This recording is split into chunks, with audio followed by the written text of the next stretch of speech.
I, 23 female, have been a nanny for this wonderful family for 3 years. The family consists of Mom, I'll call her Ada, Dad, I'll call him Brian, and their one child, I'll call her Cecilia. I started when Cecilia was a month old, and at this point, they all feel like part of my family too. I decided to stick with them even after graduating from college, instead of immediately pursuing a teaching career, because I love Cecilia so much. On top of that, they pay me well. I'm super close with Ada. We have a friendship now outside of me being her nanny. We talk and text on the weekends. I'm always invited to birthday parties and things like that. Yes, she's my employer, but she's also an amazing person. Last weekend, I was out with my boyfriend getting dinner. Surprisingly, I also saw Brian at the restaurant with a woman who was certainly not Ada. I tried to assume the best, thinking maybe it was a relative of his or something, but then he leaned over and kissed this woman.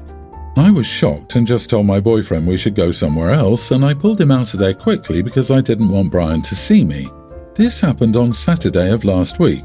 I thought things through that night and over Sunday, and I really didn't know what to do. Ada is expecting another child with Brian, and I tried putting myself in her shoes. I decided if it were me, I'd want to know that my husband was seeing another woman, so I told her on Monday morning. Brian is never the one home in the morning when I show up. It's always Ada. I walked in, took a deep breath, and explained what I'd seen. I hoped she'd tell me that their relationship was open or they were already separating, but unfortunately that's not what happened. She immediately got tears in her eyes and was just shaking her head in disbelief, and she kept asking me if I was sure that I'd seen him. I told her yes, and she left for work still crying. When she got home later, she seemed pretty emotionless and was quite cold with me. I got a text later that evening saying that she and Cecilia would stay with her parents for a week or two, and that she wouldn't need me to nanny until they got back. I haven't received any further communication from her. I thought I was right for telling her, but my mom and some friends told me I was wrong for sticking my nose in their business. My mom even said I'll probably end up losing my job now, and I'll admit that has me very stressed out. Now I feel like an idiot who blew up a marriage and stressed a pregnant woman out. So, am I the idiot? Edit, this man was at a restaurant about 30 minutes from our small town. No, OP, not the idiot, not at all. You absolutely did the right thing and for the right reasons. Her husband blew up the marriage, not you. You did not stick your nose in their business. He advertised his business in public and you happened to see it. Thank goodness. Can you imagine being pregnant with your second child? You have that child, then a few years later you have a mysterious STD, so it comes out your husband was a dirtbag cheater, and then you find the nanny knew the whole time and didn't tell you? No way! You were right to do what you did. It doesn't sound like he was even trying to hide it. There's only one idiot here, the cheating piece of crap husband. Unfortunately, you may lose your job, but that's not your fault. On the other hand, you may end up being needed more than ever depending on the parents' employment situation and if they split. Thank you for telling her, by the way. She has every right to know. One thing I don't get, what stops you from calling the mother and asking how the kid is and if she's okay? You said you're very close, so why would you not call? She may not be able to afford a nanny during and after divorce, so don't assume there's anything personal involved there. Give her the time she noted before getting too concerned. But I advise signing up to substitute teach in your area in the meantime. Don't delay your future while you wait. Thank you for doing what you did. I wish someone would have done so for me back in the day. Update, I took the advice of many people here and applied to be a substitute teacher for my local school district. I should probably get on top of it just in case. Thank you for your reply. It's a horrible situation all around, but ultimately I'm glad I told her. My suspicion is that there have probably been signs of something going on, and telling her I saw him out with another woman just confirmed it for her. My ex and I, 43 female, got divorced 4 years ago because he cheated on me. We have a pre-tween son together. Ex is going through some kind of midlife crisis, I guess, and keeps dating different women. His new toy is a young girl in her early 20s, and he seems to be serious about her. They got engaged a few months ago. A few days ago, when it was my custody time, my son was invited to my ex-mother-in-law's home for her birthday. When it was time to go after my son and bring him back home, my ex-mother-in-law insisted I go in and eat some cake, and I agreed. My ex's new toy was there, and talking to my ex-sister-in-law, She asked her how many kids she was planning to have, and she answered that she'd always wanted 2 kids, and since she already had a son, she just wanted 1 more, hopefully a girl. Newsflash, she doesn't have any kids. She was talking about my kid. I told her to never refer to my son as hers again and reminded her that she doesn't have a child and my son is only mine. She called me a crazy witch and asked me if I was about to leave soon. I took my son and left. Am I the idiot for reminding my ex's new fiancée that she doesn't have a child? Edit, my son adores her. When he comes to my house, all he can talk about is how cool Hannah is. It feels like she's trying to alienate me. You are the idiot. Babe, you're alienating yourself with your jealousy. Don't make your son choose between you two. You might not love the result. The dehumanizing way you're talking about a human being is horrific. She's not a toy. She's a person. If you hate your ex this much, fine. But redirecting your hate for him as someone completely innocent in your separation is unacceptable.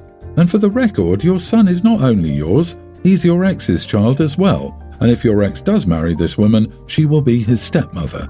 And you've made an enemy of her already. It's not a smart move. This all the way. Good grief, OP, tell me you're bitter without telling me you're bitter. Your ex did a bad thing. Not this woman, neither your son. And you know that sooner or later your son will have a stepmom. Your ex found a woman willing to treat your son like her own and not try to throw him away to start her own family. That's a blessing, not a curse. Stop throwing good co-parenting by the window and start thinking about what is best for your child. OP, I mean this in the nicest way possible. Are you in therapy? This guy did a number on you and you are holding on to much well-deserved resentment. But this is not good for you. You deserve to be able to move on. Yes to this. Geez, honey, get some damn therapy. Referring to the person who will have a ton of contact with your child as your ex's toy is gross behavior from a grown woman. And considering you're harping on the fiancé's age so much, it is shockingly immature. This new woman didn't destroy your marriage, your husband did. Get over this. Get help.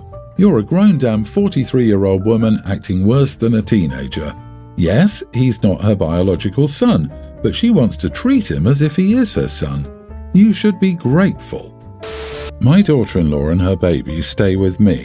I don't want to get into what happened with my son, but he's not in the picture now. It's only them two. I've noticed that my daughter-in-law is horrible at cleaning up after herself and the baby. She often has dirty diapers, bibs, and clothes lying in the open. She leaves dirty bottles in the sink and the baby's high chair with leftover food. Over and over again, I've gently reminded her to take care of these things, and it seems like nothing I say sticks. It'll be good for a while, but then it'll start happening again. I'm tired of living in these conditions in my own home, and it's not good to raise a baby in an unclean environment or develop these habits either. I'm not her maid. I help out with the baby as much as I can, and I don't charge her rent. So I finally put my foot down and said that if she doesn't stop being a slob, we're going to have to find different arrangements. I wouldn't actually kick them out. This was just more of a tactic to get her to start cleaning up after herself. She said that she's trying her best, but it's tough on her being newly single, young, first-time mom, and she misses my son and has depression. She hasn't been diagnosed because of it. Am I an idiot? Should I be more patient and understanding with her? So, how long is your son in prison for? Or rehab? Your loser son left her to deal with this all by herself. She's also probably got PPD, which doesn't care if you get a diagnosis. It's still gonna wreck you. She knows she's a hot mess. Reminding her of it is the opposite of helpful. You are the idiot. She's doing better at being a parent than your deadbeat son is. OP, you're leaving out the key piece of the story. Why your daughter-in-law is a single mom of an infant. I highly suspect that is the prime factor, combined with postpartum hormones, in why your daughter-in-law struggles with depression. First, stop threatening to put her out. It's only making the depression and anxiety worse, making her feel more lost and hopeless and that her life isn't worth living. Next, help her find a counselor and therapist immediately. Also, help her find social service resources that may be available due to her current economic situation and why your son has dropped out of the picture. Wow, you must resent this woman for casually dismissing something as serious as depression. I mean, wouldn't you be depressed if your baby daddy was in prison or a deadbeat? Wouldn't you be depressed if you were a single mom and the grandma who could help was complaining to you and calling you names? Maybe offer help and show some compassion. My friend is getting married next year, but she's done the most horrible things behind her fiancé's back. My friend, Sarah, 26, is engaged to an old friend of mine from high school, Jason, 26. In 2022, Sarah cheated on Jason with his co-worker from a job he got her. I've told her, and many of our close friends told her, it's wrong and unfair to Jason. Note, he's been cheated on before. She claims she felt terrible and regrets it. At her New Year resolution, she told him she had an emotional affair and the only physical thing was a kiss. She left out the part where she had intimacy with him multiple times, but Jason forgave her and wanted to start over. In February, she messaged a guy, Eric, 29, on Instagram, who she knew had feelings for her. She went on a date and said he was weird and not her type. Eric works a professional job and is more stable, and he lives in a different state 10 hours away. She starts talking to Eric more often and he eventually flies her out to see him. She told our close friend group about how she wanted to leave Jason for Eric. We tell her that's fine, but she needs to be honest with Jason. Jason proposes to her in March and she accepts and starts the wedding planning process. He works in construction outside of the city and comes home every 20 days for a week. After the proposal, he says he wants to be celibate until the wedding day to have God's blessing. She took that as an opportunity to have unprotected intimacy with Eric whenever she wanted. She visits him 3 or 4 times a month because Jason is out for work. When I asked her if she was even using protection or getting tested, she said no, only loose women get tested, and that she was against birth control. Slowly, our friend group started to exclude her. We can't support someone who is reckless, selfish, has no regard for the love of her life. Then, a few months ago, she came to a dinner party and told us she was pregnant with Eric's baby. She laughs it off and we tell her she needs to come clean now, and this has gone on for too long. She says now isn't the time because Jason planned a trip to Mexico and she really wanted to go. Also, Jason pays for her car and phone bills and she isn't equipped to let that stuff go. Well, she got a procedure but continues to make light of the issue. Eric finally broke things off because he felt she would treat him the same way and he couldn't look at her anymore. She was upset but said, "It's whatever now, I have a wedding to plan." I want Jason to know what's been happening. I don't want to be involved, but he does not deserve to marry someone who treats him so poorly. I've known him longer than her and he's a good guy.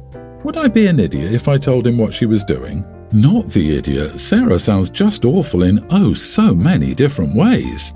Take telling Jason the truth as an opportunity to have no contact with her. However, I would expect Jason to be very upset with you, not just because shoot the messenger is a very real response to news like this, but because you sat on this for so long. You should have told him when Sarah lied to him about her first affair. You should have told him when you knew she was having an affair in the first place. Sarah sounds deeply self-absorbed and profoundly lacking in compassion, empathy and respect. But you covered up for her. There will be consequences and you will have to face them. Tell Jason the whole truth, all of it. Tell him to get tested. Cut Sarah out of your life. Then look at yourself and ask why you stayed silent when you knew one of your friends was getting hurt. OP, you're telling me that for over a year you knew this woman cheated with a co-worker, lied about it, started dating a guy from another state and visited him multiple times a month, got pregnant by the guy, and you never told your friend. You're the idiot because you watched someone you consider a friend since high school get used and cheated on by someone and didn't say a word. I guess girl code is more important, huh? For the love of all that, there is someone in your friend group who actually needs to be Jason's friend and tell him. You are the idiot for not telling him sooner. He sounds like a good guy, but you sound like a horrible human being for letting it go on this long. Much like your friend, who you thoroughly deserve. My 5th grade son is part of an after-school program. Basically, he stays in the yard and plays with his friends and does activities. It's like an after-school camp. I work near his school and took a late 3 p.m. lunch today. I went to the grocery store and was puzzled by all these kids running rampant. I realized they were from my son's school. Then I saw this short blonde-haired kid who looked like my son chasing this kid who looked like his best friend with a bag of sugar and weaving between people. As he got closer, I realized this was my son. As he ran past me, I pulled him into me and told him to calm down. He realized it was me and asked why I was there. I said I was on lunch and why is he there? He told me his teachers took the after-school camp to the store to buy snacks. He asked me to let him go and I said no. I told him he knew how to act in a store and as his dad, his behaviour was embarrassing. I took him to one of the teachers and asked if he belonged to him. He said yes to him and another teacher. He asked what was wrong and if I could let him go. I said he and other kids are running around the store like a playground and you and Mrs. Daniel should be watching them better. Oh, and I'm his dad. Mrs. Daniel came over and asked what was wrong. I told her what I told the other teacher. She said I knew you looked familiar and laughed. I said this isn't funny. You better handle my son's behaviour or I will and no one will like it. The guy teacher said, please don't talk down to us like that. I said, then please do your job. You are the idiot. How can you criticise those teachers' work when you couldn't even teach your kid to behave in a store in the first place? If you want to lecture the person responsible for your kid's terrible behaviour in the store, find a mirror and give yourself the business. Oh, you are the idiot. Maybe if you have such high standards, you should watch your kid so it goes your way. No part of your story asks if you were the idiot because you don't think you were wrong. So why are you here? For us to butt pat you and tell you what an excellent parent you are? You berated teachers for failing what you couldn't even do. You clearly can't parent your child who sounds like a menace. It's god-awful parents like you who make the lives of teachers exponentially more difficult. Little Johnny would never act like that with me. Yeah, okay, buddy.